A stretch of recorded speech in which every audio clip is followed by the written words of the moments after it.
One bad cruise excursion can wreck your trip before you've even unpacked. Injuries, scams, missed ships. And the worst part, the most dangerous options often look the most exciting. But here's the flip side. Pick the right ones and you'll have stories you'll brag about for years. Today, I'm breaking down 11 cruise excursions you need to watch out for, plus a few safe, spectacular picks worth every penny. From shark dives gone wrong to jungle hikes with hidden hazards, I'll show you what the brochures won't and how to dodge the traps like a pro. Ready to cruise smarter and safer? Let's dive in. Imagine this. You're lowered into the turquoise water, metal bars between you and one of the ocean's most powerful predators. The brochure promised thrilling but safe. The Instagram photos looked epic. And then, with a sickening screech, one of the cage's bars bends. You see the shark's head push in further than you thought possible, and you suddenly realize you have no idea how strong those bars actually are. Shark cage dives are sold as the ultimate adrenaline rush. But here's the reality most cruise passengers don't hear before booking. In many ports, these tours are run by loosely regulated operators, often using aging equipment and skimping on safety checks. There have been documented cases of cages failing, boats drifting too close to baited waters, and divers surfacing far from the vessel in choppy seas.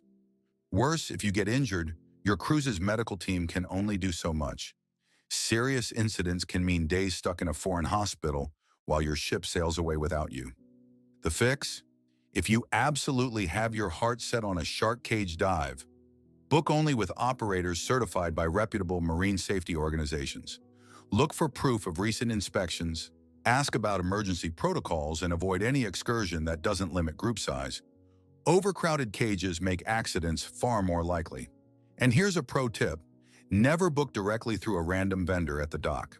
Stick with vetted companies recommended by experienced divers, not just cruise reps looking for commission. Because here's the thing. The ocean is unpredictable, and one operator's thrill can quickly become your nightmare. And speaking of nightmare scenarios, the next excursion on our list looks harmless, until you're suddenly speeding toward disaster. The sun's blazing, the water's sparkling, and you're zipping across the bay on a rented jet ski. Pure vacation bliss. Until another rider cuts across your path at full speed. You swerve, hit a wave wrong, and suddenly you're airborne, before crashing hard into the water. Your jet ski is drifting away, the other driver's nowhere to be seen, and the lifeguard on shore is just a guy in flip-flops with a whistle. Here's the truth cruise brochures never tell you. In many popular ports, jet ski rentals are almost completely unregulated. That means no boating license checks, no safety briefings, and no real enforcement of speed limits. You can end up sharing the water with reckless locals, inexperienced tourists, and barely functional machines that haven't been serviced in months. Collisions aren't rare. And the repair bill. Operators can slap you with hundreds, even thousands, in damage fees, whether or not you were at fault. And if you do get hurt, the risks multiply. Injuries like concussions or fractures often require emergency transport to clinics that may be hours away, and your cruise insurance might not fully cover it, especially if the rental company wasn't licensed. The fix? If you're set on riding a jet ski, stick to operators in regulated ports with mandatory safety orientations and marked riding zones. Book through companies with excellent independent reviews, not just whoever's closest to the pier. Even better, opt for guided jet ski tours where you ride in a group with a lead instructor. You'll get the thrill without playing high-speed roulette with strangers, because even calm-looking waters can hide chaos. And that's especially true for the next excursion, one where the danger isn't on the water, but in the air and on the rocks far below. The guide smiles, waves you forward, and points toward a jagged rock ledge high above a glittering cove. "Jump from here, it's totally safe," he shouts over the crashing surf. You glance down. It looks high, but the group ahead of you is cheering, so you take a deep breath and leap. The water slaps harder than you expected. Pain shoots through your leg, and when you try to swim, something feels wrong. You drag yourself to shore only to realize there's no ambulance, no medic, and the nearest hospital is over an hour away by boat. Cliff diving excursions are marketed as wild, exotic, and off the beaten path. But here's the dark side. Many are deep in remote coves or islands with zero infrastructure for medical emergencies. Broken bones, spinal injuries, and deep cuts from hidden rocks aren't rare. And in places without proper rescue teams, you're relying on the same boat that dropped you off to get you help. Every minute matters in an injury, and here those minutes can stretch into hours. Worse, there's often no real safety check before you jump. Some guides eyeball the water depth instead of measuring it. Tides can change rapidly, and underwater rocks can be hidden just inches below the surface. Add in slippery takeoff points and peer pressure from the group, and the risk skyrockets. The fix? If cliff diving is on your bucket list, only book through operators who provide verified depth checks, have medical staff on site, and can get you to a hospital in under 30 minutes. Look for tours partnered with recognized adventure sports associations, and don't let anyone rush you into jumping. Remember, once in a lifetime isn't worth a lifetime injury. And speaking of remote adventures with hidden dangers, the next one takes you deep into the jungle. But sometimes you don't make it back on time. The air is thick, the path is narrow, and every step sinks into damp soil. Your guide, in wearing sandals and holding a half-empty water bottle, says you're almost there. But the sun's beating down, your legs feel like lead, and your smartwatch buzzes a low battery warning. Hours later, the scenic waterfall you came to see still hasn't appeared, and you realize you have no clue where you are. And neither does your guide. Jungle hikes offered in cruise ports can be breathtaking, with lush canopies, exotic wildlife, and hidden natural wonders. But when led by poorly trained or inexperienced guides, they can turn into exhausting, even dangerous ordeals. In tropical climates, heat exhaustion and dehydration set in fast. Add in slippery trails, venomous creatures, and sudden weather changes, and you've got a recipe for disaster. One of the biggest risks? Many of these hikes are operated by local freelancers who have no formal training, no GPS equipment, and no first aid certification. They may underestimate the physical demands, take groups down unmarked paths, or fail to carry enough supplies for emergencies. And if you miss your ship's departure because the hike ran late, the cruise line won't wait or foot the bill to get you back. The fix? Always research your hiking operator beyond the cruise brochure. Look for reviews mentioning the guide's safety gear, timing, reliability, and group size. Choose tours that provide multiple guides for larger groups and bring essential items yourself. Water, a map, and a fully charged phone with offline navigation. If the excursion description doesn't list exact distance, difficulty level, and emergency protocols, that's a red flag. Because the jungle might be beautiful, but without the right guide, you could end up lost, dehydrated, and watching your ship sail away. And speaking of getting taken for a ride, the next danger is less about where your feet take you and more about where your wallet ends up. The air smells like sizzling street food, bright fabrics flutter in the breeze, and vendors call out in cheerful voices as you wander the narrow aisles of a local market. You stop to admire a hand-carved figurine. The vendor swears it's made by his family, and after a little haggling, you pay what feels like a bargain.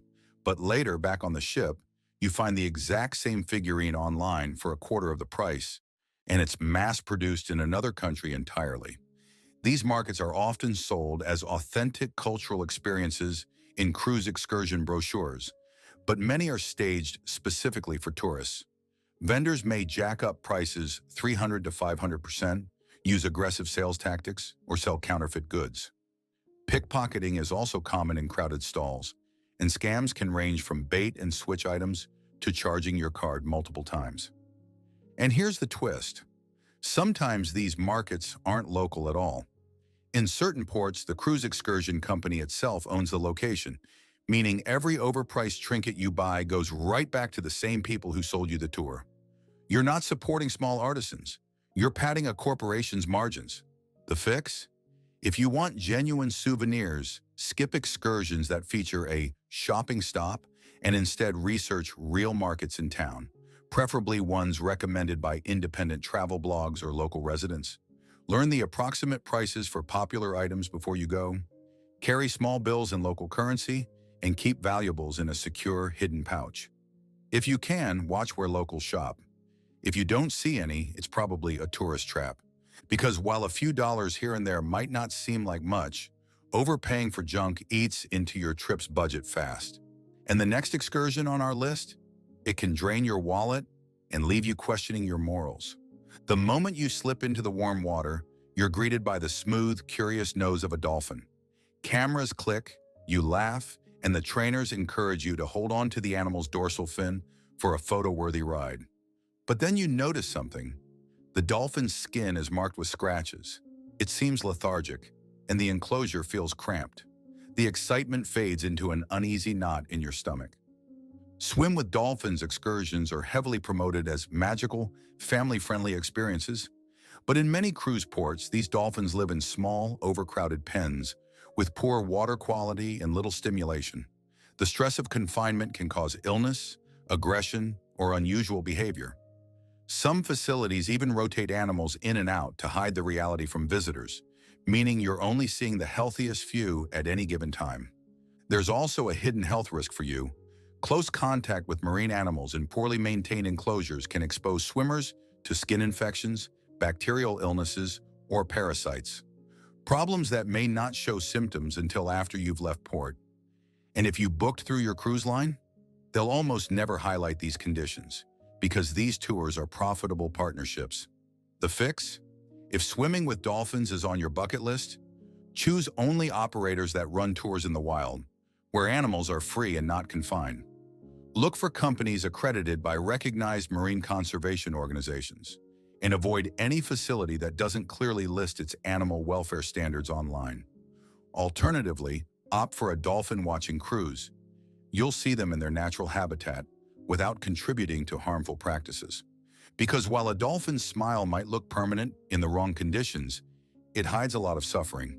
And coming up next, the danger moves from the water to the skies, where a sudden change in the weather can turn deadly.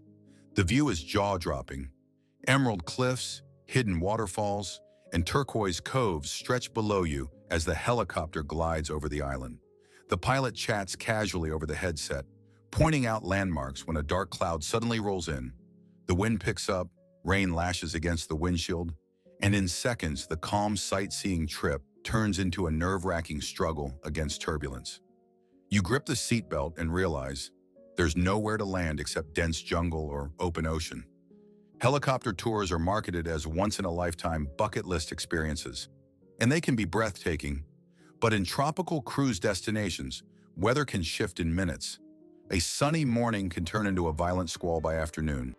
And in small aircraft, that's more than just uncomfortable, it's dangerous. Sudden downdrafts, lightning, and reduced visibility can force emergency landings, or in worst cases, contribute to crashes. Here's what most cruise passengers don't know. Some operators will still fly if conditions are borderline to avoid losing revenue, especially if a full day's tours are booked. They might also use older helicopters without the latest navigation or safety upgrades. And while reputable companies have strict no-fly policies in bad weather, smaller, less regulated outfits may gamble with passenger safety to keep the cash flowing. The fix? Book only with licensed, well-reviewed operators who offer flexible rescheduling for weather. Ask about their cancellation policy before you pay, and check real-time weather forecasts yourself the morning of your flight. If the forecast shows storms or strong winds, don't go. A refund is worth far more than risking your life for a photo, because in the air there's no pulling over to wait out the storm, and sometimes even when you're back on the water, the danger isn't over. Especially if your boat's glass bottom is hiding a serious problem. The water below you is crystal clear. Schools of neon fish dart between coral formations, and you're snapping photos through the thick glass panel at your feet. It's serene, until you notice the boat leaning a little too far to one side. The guide laughs it off, but as more passengers shuffle over to get a better view, the boat rocks harder, and you realize just how close the glass is to the waterline. Glass-bottom boat rides are sold as safe, easy excursions for all ages. And they can be, when run by professional, well-maintained operators. But in some ports, these boats are old, overloaded, and barely meet safety standards. The glass panels may be scratched, loose, or improperly sealed, and the hulls aren't always designed for the passenger weight they carry. Overcrowding isn't just uncomfortable, it increases the risk of capsizing, especially in choppy water or when everyone rushes to one side for that perfect photo. Then there's the less obvious hazard. If the glass cracks or leaks mid-trip, you're already below deck and close to the waterline, meaning even a small breach can flood the viewing area quickly. In warm, calm waters, that's stressful. In rough seas or strong currents, it can be downright dangerous. And unlike larger vessels, glass-bottom boats rarely have the same level of onboard safety equipment or trained crew. The fix? If you're tempted by the underwater view, book with operators who limit passenger numbers, have recent safety inspection records, and use reinforced glass designed for marine vessels. Before boarding, check where life jackets are stored and make sure they're not locked away for later. If the boat already looks crowded, skip it. There are plenty of other ways to see the reef without risking a waterlogged disaster. Of course, not all excursions are risky, and our next one is actually a safe, stunning, and surprisingly affordable way to end your day on the water. Picture this. The sails catch the evening breeze, the deck is warm under your feet, and the horizon is painted in streaks of gold, pink, and deep purple. The boat glides quietly over gentle waves, while a soft playlist drifts from hidden speakers. You've got a drink in hand, snacks nearby, and just enough space to stretch out without bumping elbows with strangers. For once, the view is better than the brochure promised. Unlike many cruise excursions that pack on risk, sunset catamaran cruises are generally safe, relaxed, and a great value, especially when booked through local operators instead of the ship. The boats are usually large enough to be stable in light evening seas, and the crew is focused on hospitality rather than speed or adrenaline. Because these trips happen close to shore and in calm conditions, the danger factor is low compared to faster or more remote water tours. Here's the bonus. Booking directly from reputable local companies can save you 20 to 40% compared to cruise prices. Many operators also allow you to bring your own snacks or drinks, which can turn a standard tour into a personal picnic at sea. And because the pace is slower, you're not rushed through the experience. It's about soaking in the moment, not checking off a list. Still, you'll want to do a quick safety check before boarding. Make sure the boat has visible life jackets, safety briefings, and a crew that's attentive, not distracted. And avoid tours that pack the deck so tightly you can't move comfortably. Part of the magic is having the space to breathe. After all, not every excursion has to be a thrill ride to be memorable. But up next, we're leaving the calm seas behind for something far more intense. And if you're not strapped in properly, things can go very wrong, very fast. You're standing on a wooden platform high in the treetops, helmet on, harness clipped in. The guide gives a quick thumbs up, and before you can second-guess yourself, you're flying over a green ocean of jungle canopy. The wind roars in your ears, your stomach drops. It's exhilarating, but halfway across, your zipline jolts, slows, and then stops. You're dangling in the middle of the line, suspended hundreds of feet above the forest floor, and the only way back is for a guide to hand over hand their way out to you. Ziplining can be an incredible way to experience nature, but in remote locations, it can also be one of the most dangerous cruise excursions you'll find. In some ports, these courses are built with minimal oversight, using aging cables and platforms that aren't regularly inspected. A frayed harness strap, a loose bolt, or a poorly rigged pulley can turn a fun thrill into a serious injury risk. The remoteness adds another layer of danger. Many zipline parks are deep in the forest, far from paved roads and medical facilities. If something goes wrong, whether it's a fall, a collision, or even a fainting spell, getting you down and out can take hours. And while reputable operators have emergency plans, smaller or cheaper ones may have nothing beyond a basic first aid kit. The fix? Always choose zipline tours with double-line systems. That's 2 separate cables for safety, and operators certified by reputable adventure tourism associations. Ask about their rescue procedures before you book, and check reviews specifically for mentions of equipment quality. And if you see cracked wood platforms, rust on the pulleys, or harnesses that look worn, walk away. Because when you're hanging by a cable hundreds of feet up, good enough isn't good enough. And our final excursion is one that can be breathtaking and safe, but only if you know exactly what to look for before you dip your toes in. Steam curls into the cool air as you lower yourself into warm, mineral-rich water. The surrounding cliffs are streaked with colors from centuries of volcanic activity, and the scent of earth and minerals mixes with the faint tang of the sea. It feels like pure luxury, nature's own spa. But as you sink deeper, you notice a patch of water so hot it makes you pull back instantly. And that's when you realize there's no staff in sight, no safety ropes, and no signs warning you where it's too hot to soak. Volcanic hot springs can be unforgettable, the kind of experience you'll tell friends about for years. But in certain cruise destinations, these springs are entirely unmanaged, which means temperatures can shift unexpectedly due to underground activity. Step in the wrong spot, and you could be standing over a vent hot enough to cause serious burns. Some springs also contain high sulfur or mineral concentrations that can irritate skin or cause dizziness if you soak too long. And here's the kicker. Volcanic areas aren't just about the springs themselves. In regions with recent or ongoing volcanic activity, sudden eruptions, gas releases, or earthquakes can put you at risk without warning. The further you are from monitored zones, the harder it is to get clear safety information before your visit. The fix? Only book hot spring tours with certified geological guides who monitor water temperature and know the safe zones. Avoid springs in areas with recent volcanic unrest, and bring water shoes to protect against sharp rocks and uneven footing. If the site doesn't have clearly marked safe areas, first aid stations, and regular inspections, skip it. When done right, this can be one of the safest, most relaxing excursions on your cruise. A warm healing close to a week of adventure. And after all the potential dangers we've covered, ending your trip with pure, peaceful comfort might be the perfect way to sail home. And there you have it. 11 cruise excursions that can make or break your trip. Some are breathtaking and worth every penny. Others, well, let's just say they're better admired from a safe distance. If you've made it this far, type "smooth sailing" in the comments so I know you're part of the Smart Traveler crew.